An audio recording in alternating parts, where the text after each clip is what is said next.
말씀이 들릴 때라는 제목으로 하나님의 말씀을 살펴보겠습니다. 우리 교회는 매주 금요일 오후에 교육자들과 함께 모여서 이야기를 나눕니다. 이때 북토크를 하고 있습니다. 한 권은 이제 마쳤고 새로운 책을 선정을 했습니다. 믿음으로 정면 승부라는 책입니다. 이 책을 지난주에 사서 읽기 시작했거든요. 그런데 이 책은 목사님이 교인들과 함께한 성지순례 이야기로 시작을 합니다. 사도행전 강해 설교를 마쳤을 때 성도님들이 그 현장을 직접 보고 싶다라는 요청을 한 것입니다. 그래서 트리기에를 거쳐 그리스로 넘어가는 사도 바울의 발자취를 따라가는 성지순례를 가게 된 것입니다. 현장에 와서 보니까요, 트리기에하고 그리스 사이에 엄청난 차이가 있다라는 것을 발견했대요. 트리기에는 인구 99%가 이슬람 교도였고 그리스는 인구의 98%가 기독교인이었다고 합니다. 두 나라가요, 모두 다 2000년 전에 바울이 목숨을 걸고 복음을 전했고 교회를 세운 나라예요. 뿐만 아니라 이 두 나라가 다 이슬람 제국이었던 오스만 제국으로부터 368년간 지배를 받았다고 합니다. 일제강점기가 35년이잖아요. 그것보다 몇 배가 되는 무려 368년이에요. 이렇게 긴 세월 동안 이슬람 국가에 의해서 통치를 받아서 트리기에는 이슬람 국가가 됐고, 그런데 그리스는 아직까지도 기독교의 신앙을 지켜냈다라는 것이에요. 왜 2000년이 지난 이때에 이렇게 다른 결과가 나왔을까? 이런 궁금증을 안고 그리스의 어떤 수도원을 방문했는데요, 가이드가 이런 이야기를 한 것입니다. 그리스가 이슬람화 되지 않은 큰 역할은 저 수도원이 한 것입니다. 오스만 제국 시대에 저들은 목숨을 걸고 끝까지 믿음을 지켰기 때문입니다. 오스만 제국의 통치하에 있으면서 이슬람 세력들이요, 강력하게 공격하고 핍박을 했대요. 그럼에도 불구하고 이들은 믿음으로 정면 승부를 건 거예요. 다른 나라들은 다 이슬람화 되었는데 그리스는 유일하게 그래서 기독교 국가를 유지했다라고 합니다. 믿음의 힘이 그들에게 작동되고 있었다라는 거죠. 또 이들이 그리스에서 고린도를 방문했대요. 근데 고린도는 바울이 2차 선교 여행 때 세운 교회가 있는 곳이잖아요. 이 고린도 교회를 방문을 했는데 특이한 게 뭐냐면 교회의 문 옆에 역대 담임 목사님들의 이름과 또 사진, 현재는 사진들이 붙어 있었다고 합니다. 1대 담임 목사 사도 바울, 2대 담임 목사 아볼로, 3대 담임 목사 실라, 4대 담임 목사 소스데네, 이렇게 쭉 시작하더니만 현재 89대 담임 목사 에오니시오스 이렇게 되어 있었대요. 진짜 놀라운 것은 2000년 동안이나 한 번도 교회는 공백기가 없었다라는 거예요. 그러니까 로마의 극심한 박해에서도 교회의 신앙은 살아 있었고, 또 오스만 제국의 368년이라는 긴 기간의 핍박 속에서도 여전히 고린도 교회는 믿음을 지켰다라는 것을 보여주는 거죠. 분명히 트리기에도요, 에베소 교회, 이 바울이 개척했던 교회들이 참 많았습니다. 그런데 이 모든 교회들이 다 사라져버리고 지금은 관광지로만 명맥을 유지하고 있는 거예요. 반면에 그리스의 고린도 교회는 여전히 신앙이 살아있는 거예요. 현재 89대 담임 목사가 지금도 목회를 하고 있는 것입니다. 믿음이 이 두 차이를 만들어냈다라는 것이에요. 믿음이 있으면 교회는 여전히 강력하게 역사한다라는 거예요. 그러나 믿음이 무너지면 교회의 미래는 튀르기예처럼 되어질 수밖에 없다라는 것이죠. 그러면서요, 이 목사님이 이런 말을 합니다.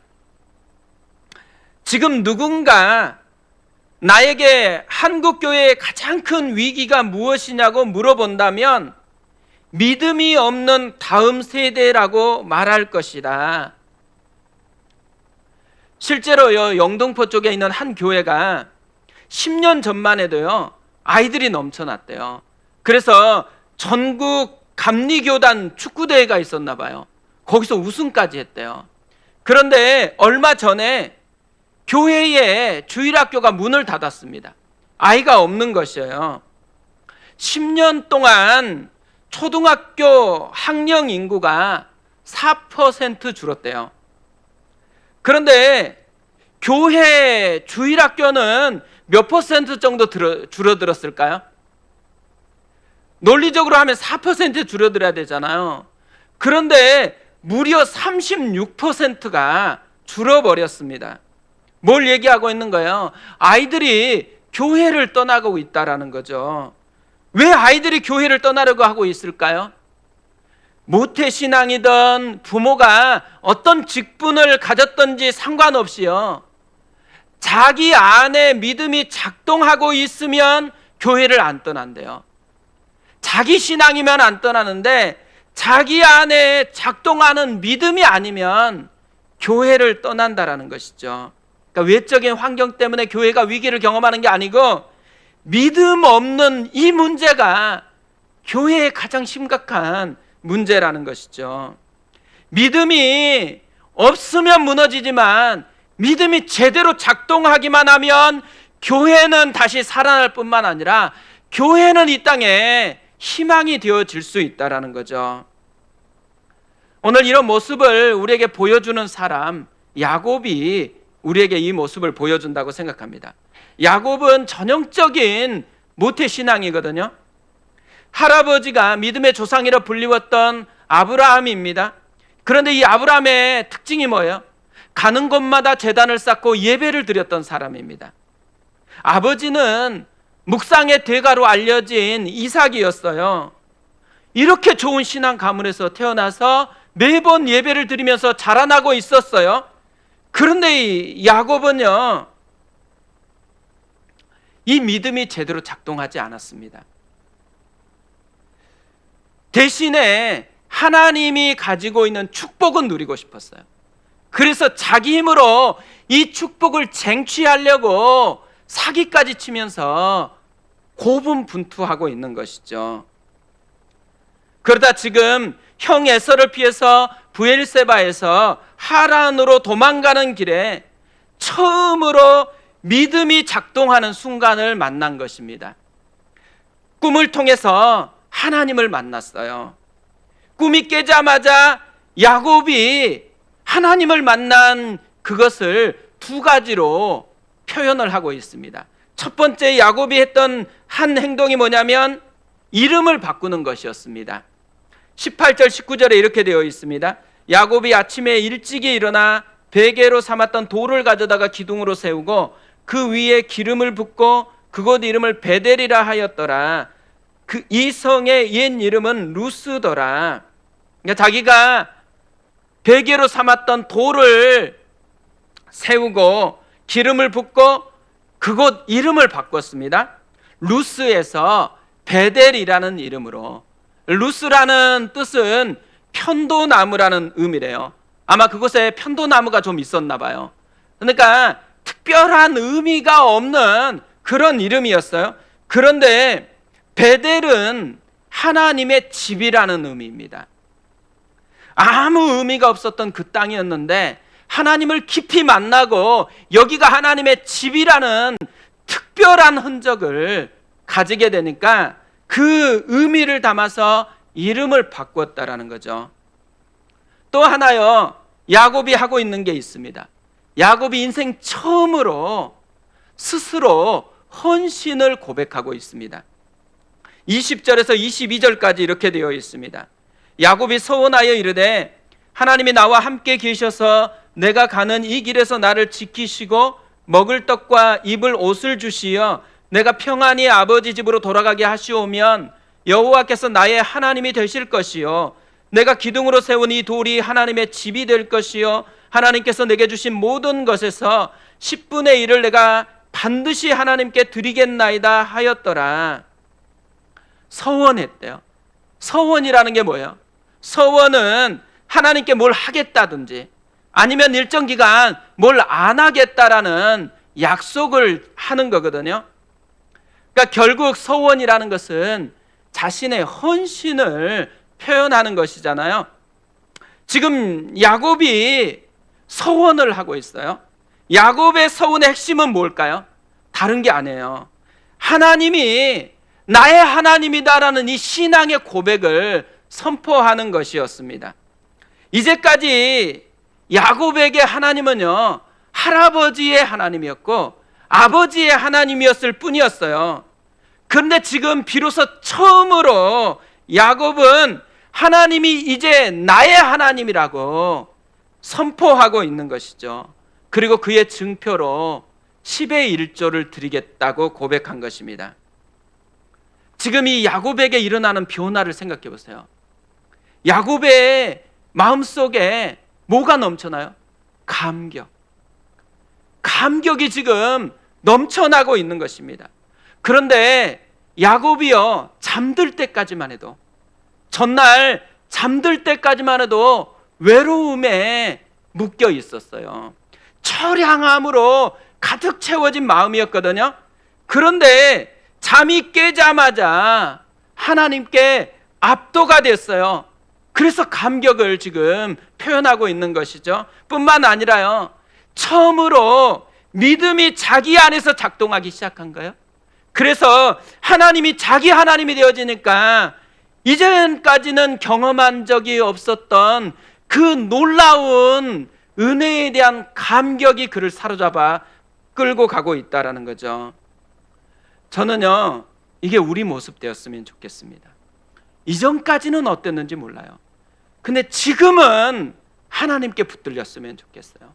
그래서 하나님이 끌고 가는 감격이 우리 안에도 가득 찼으면 좋겠습니다.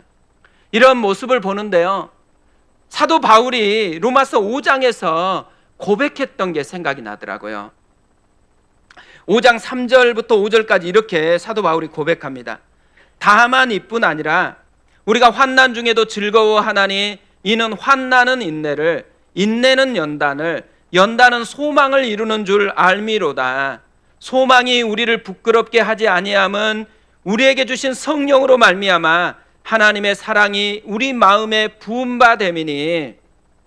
지금 사도 바울이 처한 상황은 어떤 상황이라고 얘기해요? 환난입니다. 환난. 그런데 이 환난 중에서 즐거워한대요. 상황과 상관없는 기쁨이 있다라고 이야기를 하는 거예요.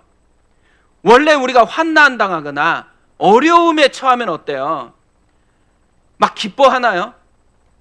거의 기뻐하지 않잖아요.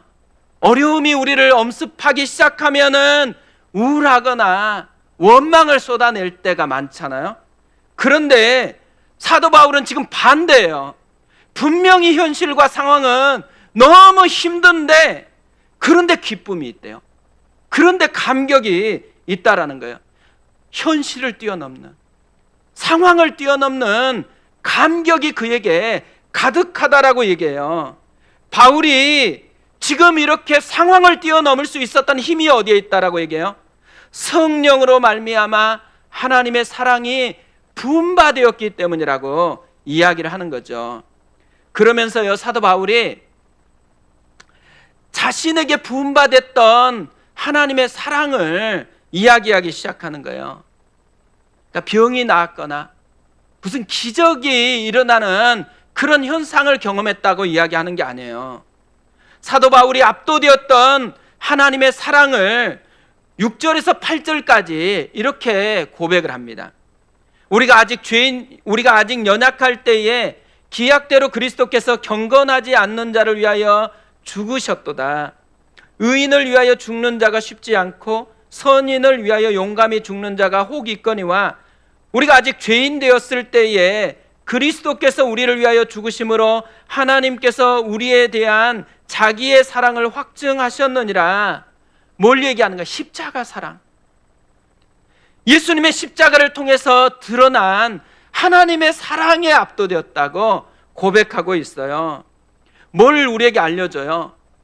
우리와 다른 사랑이 아니고 우리가 경험하는 똑같은 사랑을 지금 사도 바울이 고백하고 있는 거예요. 근데 문제가 어디에 있어요?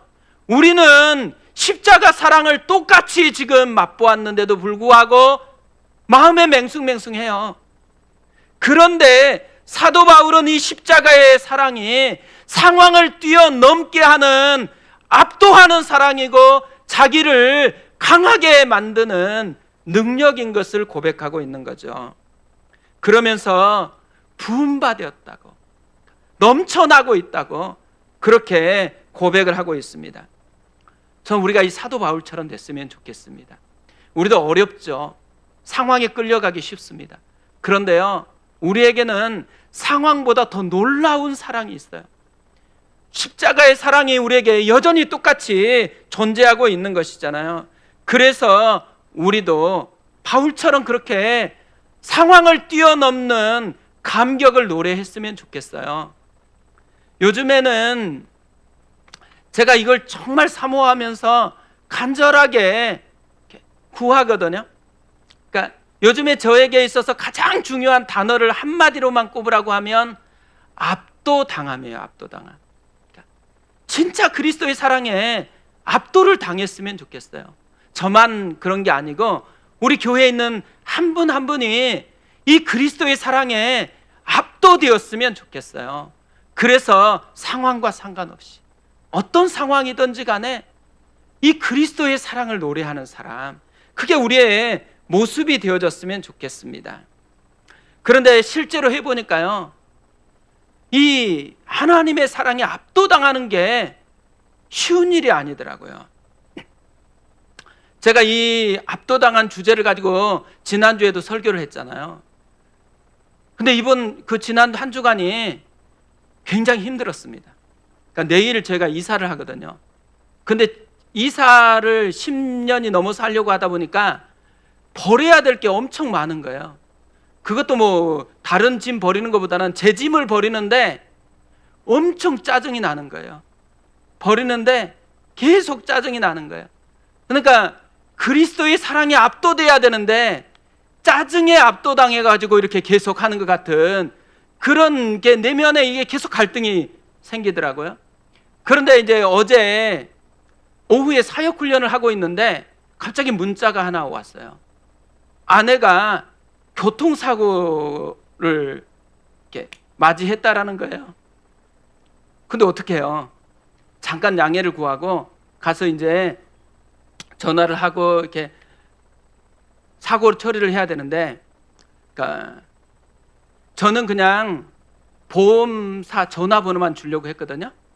근데 정신이 없다고 전화를 해달라는 거예요. 근데 제 마음에 기쁨이 넘쳤을까요? 사역 훈련해야 되는데 지금 이렇게 하니까 할 수 없이 전화를 해서 이제 연결을 했습니다.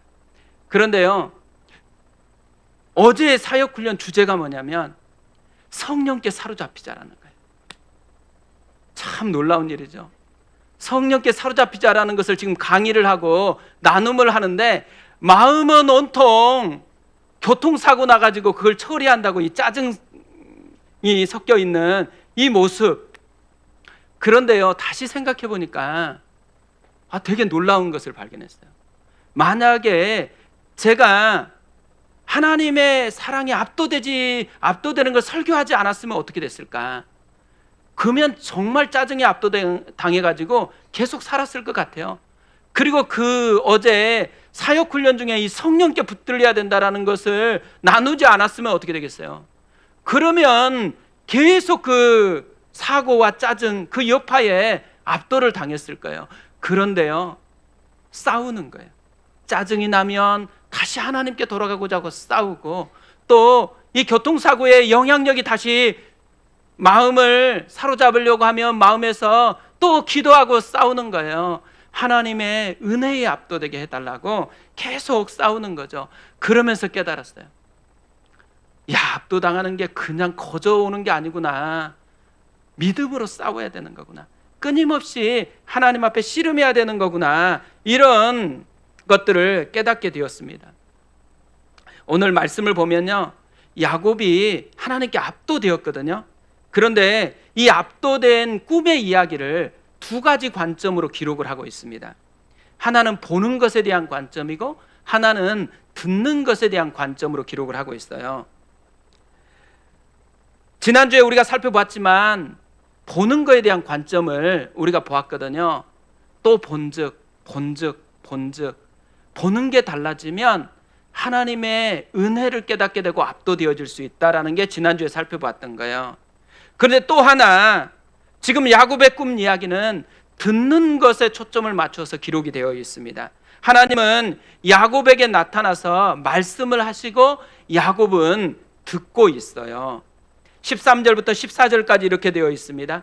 또 본즉 여호와께서 그 위에 서서 이르시되 나는 여호와니 너의 조부 아브라함의 하나님이요 이삭의 하나님이라. 내가 누워있는 땅을 내가 너와 내 자손에게 주리니 네 자손이 땅의 티끌같이 되어 네가 서쪽과 동쪽과 북쪽과 남쪽으로 퍼져갈지며 땅의 모든 족속이 너와 네 자손으로 말미암아 복을 받으리라. 하나님은 가장 먼저 자기를 소개합니다. 나는 여호와다. 나는 너의 할아버지의 하나님이었고 너의 아버지의 하나님이다. 그리고 이제는 너 야곱의 하나님이 되려고 너에게 나타났다 얘기하는 것이죠. 그리고 나서 땅과 자손에 대한 약속을 선포합니다. 먼저 땅을 너와 내 자손에게 줄 것이고 너의 자손이 땅의 티끌같이 되어서 사방으로 퍼져나갈 것이고 땅의 모든 족속들이 너와 너 자손으로 말미암아 복을 받을 것이다. 그리고 마지막으로 하나님이 일방적으로 약속을 선포해 주세요. 15절에 이렇게 되어 있습니다. 내가 너와 함께 있어 네가 어디로 가든지 너를 지키며 너를 이끌어 이 땅으로 돌아오게 할지라. 내가 내게 허락한 것을 다 이루기까지 너를 떠나지 아니하리라 하신지라. 가장 먼저 함께 하겠다고 약속을 합니다. 그리고 나서 지켜주겠다라는 거예요. 그리고 다시 돌아오게 해주겠다고 약속을 해요. 그런데 이 두 가지 약속은요, 야곱에게 가장 절박하게 필요한 거예요. 이 먼 거리를 갈 때 보호하심을 받는 거, 그리고 다시 돌아오는 것이 야곱이 가장 절박하게 붙들고 있는 것이거든요. 그런데 그것을 해주겠다라는 것입니다. 뭘 알려주는 거예요? 하나님은 우리가 지금 가장 필요로 하는 것이 무엇인지를 구체적으로 아신다라는 거예요. 그리고 그 필요를 구체적으로 채워주겠다고 약속하는 거예요. 그러니 염려 말래요. 그러니 걱정하지 말고 나를 의지하고 나를 믿고 따르라고 요구하고 있는 것이죠. 그런데 오늘 말씀을 자세히 묵상해 보면요, 진짜 놀라운 사실이 하나 있습니다. 지금 하나님이 하신 이 약속들은요, 새로운 게 아니라는 거예요. 야곱이 이미 많이 들었던 그런 약속이에요. 할아버지 아브라함을 통해서 야곱은 이 말씀을 계속 들었어요. 또 아버지 이삭을 통해서도 이 말씀을 계속 들었습니다. 심지어요, 야곱이 떠나는 그때에 이삭이 이렇게 말씀을 했어요. 창세기 28장 3절 4절이거든요. 전능하신 하나님이 내게 복을 주시어 내가 생육하고 번성하게 하여 내가 여러 족속을 이루게 하시고 아브라함에게 허락하신 복을 내게 주시되 너와 함께한 내 자손에게도 주사 하나님이 아브라함에게 주신 땅 곧 내가 거류하는 땅을 내가 차지하게 하시기를 원하노라. 계속 들었잖아요. 근데 이때까지는 이 말씀이 야곱에게는 그냥 말일 뿐이었어요. 자기 속에서 작동하는 말씀이 아니었던 거예요. 그런데 그러다 보니까 야곱 속에 이전까지는 할아버지의 하나님이 그냥 할아버지의 하나님, 하나님이요 할아버지의 하나님일 뿐만 아니라 그냥 아버지 이삭의 하나님일 뿐이었어요. 그러니까 자기에게는 아무런 영향을 끼치지 않는 그런 분이었습니다. 근데 지금 처음으로 하나님의 말씀이 들린 거예요. 하나님의 말씀이 자기에게 하시는 말씀으로 들렸어요. 그리고 비로소 하나님이 자기 하나님인 것을 만나게 된 것이죠. 믿음이 작동하면서 하나님께 압도당하기 시작했다라는 거죠. 저는 이 모습을 보는데요, 예전에 사역했던 교회에서 만난 한 분이 생각이 났습니다. 갑자기 긴급하게 신방을 와달라는 전화를 받았거든요. 한 자매님이 학교에서 학부모 이렇게로 만난 분이신데 자살을 시도한 거예요. 그래서 응급처치를 하고 집에 와 있는데 저에게 꼭 신방을 해달라고 부탁을 했습니다. 가봤더니만 대낮인데요, 집이 깜깜해요. 이야기를 들어보니까 친정어머니와 오랜 갈등 때문에 우울증이 시작됐고 이 우울증이 극단적이어갖고 자살 시도를 여러 번 했더라고요. 마음이 어두우니까요, 집도 깜깜하게 그렇게 해놓았더라고요. 그래서 이야기를 듣다가 답답해가지고 이분에게 양해를 구했어요. 혹시 커튼을 좀 열면 안 되냐고. 그랬더니만 고개를 끄덕여 주었습니다. 그래서 가서 커튼을 활짝 열어 젖혔어요. 그러자 환한 빛이 눈부시도록 들어오는 것입니다. 집이 환해졌어요. 그러니까 아무리 강력한 빛이 가득해도요, 커튼을 들이우고 있으면은 그 집, 그 마음은 깜깜한 어둠뿐이라는 거죠. 그래서 이 커튼이 젖혀지면서 환하게 빛이 들어오니까 제가 이분에게 이야기를 했어요. 자매님, 마음의 커튼을 열어야 한다고. 하나님께서 자매님에게 빛으로 환하게 비춰주려고 지금 학부모인 이 사람을 통해서 두드리고 있지 않냐고. 커튼 좀 열어라고. 지금이 마음의 커튼을 열 때가 됐다고. 근데 참 감사하게도요, 이분이 마음의 커튼을 열기 시작한 거예요. 그리고 그 주에 교회로 와서 등록을 하고 정말 변화가 일어나기 시작했습니다. 저는요, 이 모습이요, 야곱의 오늘 말씀에 있는 모습이다라는 생각이 들었습니다. 이제까지 야곱은요, 커튼을 쳐놓는 그런 신앙생활을 하고 있었다라는 거예요. 그래서 하나님께서 이렇게까지 가까이 하시는데 할아버지를 통해서, 아버지를 통해서 얼마나 너를 사랑하고 가까이 하고 있는지를 계속 두드려 주셨어요.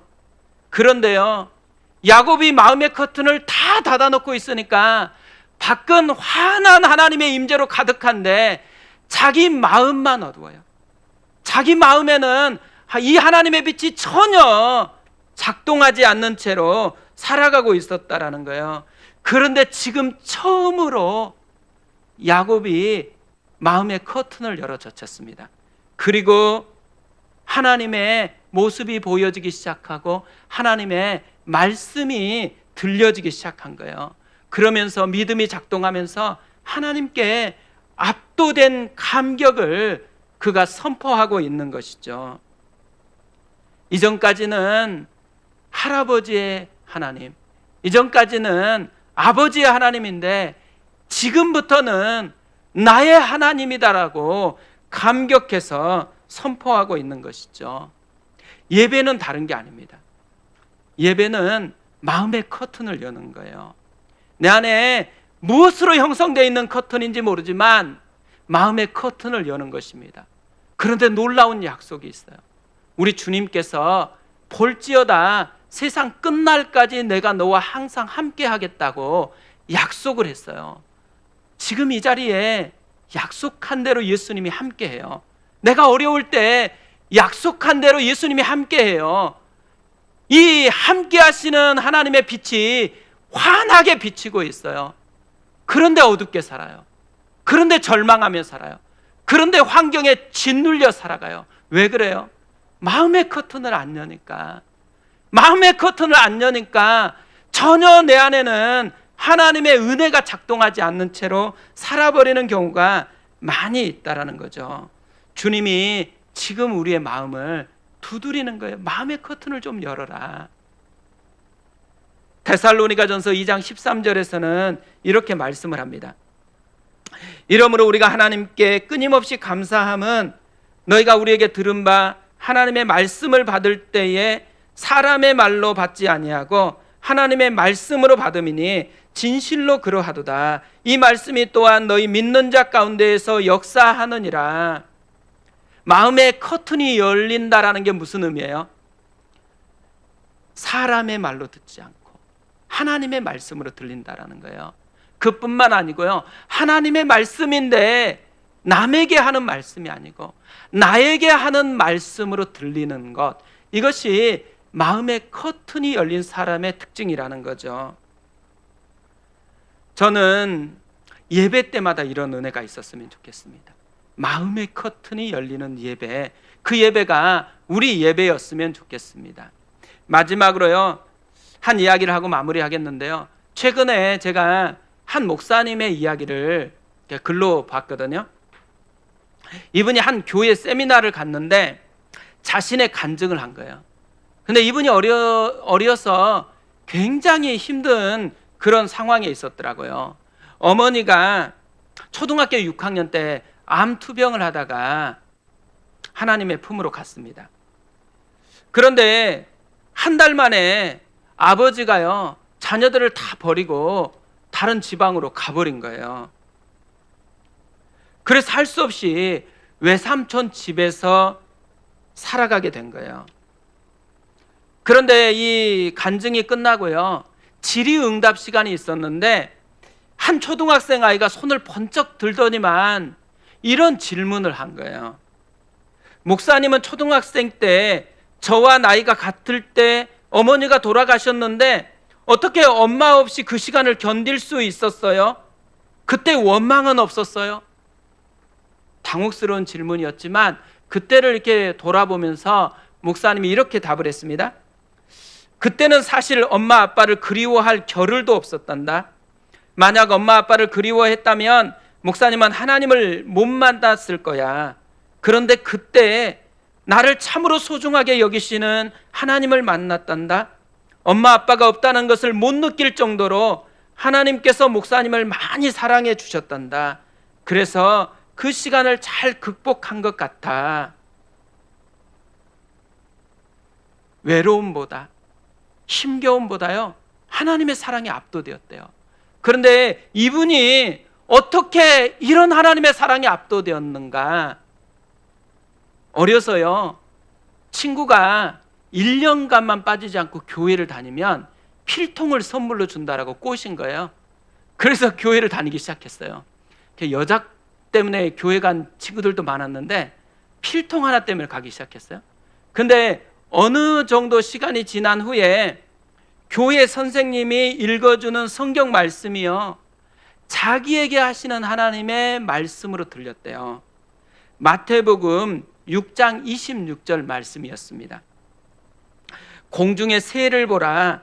심지도 않고 거두지도 않고 창고에 모아들이지도 아니하되 너희 하늘 아버지께서 기르시나니 너희는 이것들보다 귀하지 아니하냐. 이 말씀을 목사님은 자기에게 하시는 말씀으로 들렸어요. 지금 엄마도 없고 아빠도 나를 버린 것 같은데 하늘 아버지께서 너는 버림받은 애가 아니고 귀한 애다. 공중의 새보다, 세상의 어떤 것보다 너는 나에게 소중하고 귀하단다 말씀하신 거예요. 그리고 이 아이는요, 어린데도 불구하고 세상의 소리를 듣지 않고 그 말씀을 붙들었다라는 거죠. 자기에게 주신 하나님의 말씀을 자기의 말씀으로 붙들었다라는 것이에요. 오늘 성경을 집에 가서 자세히 한번 보세요. 야곱이 하나님께 압도되기 위해서 꿈을 꾸었거나 열심히 뭔가를 한 게 없어요. 하나님이요, 야곱을 붙드시고 야곱에게 하나님의 사랑이 얼마나 풍성한지를 보여주려고 꿈을 꾸게 하고 직접 나타나서 보여주고 말씀을 계속해서 하셨다라는 거예요. 주님은 지금 이 시간에도요, 우리의 마음을 두드려요.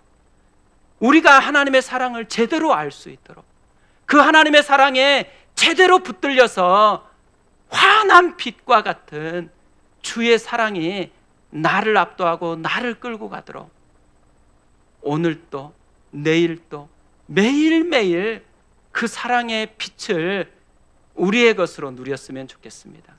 그러기 위해서 마음의 커튼을 여는 것, 끊임없이 마음의 커튼을 열고 상황보다는 주님을 붙잡는 은혜가 있었으면 좋겠습니다.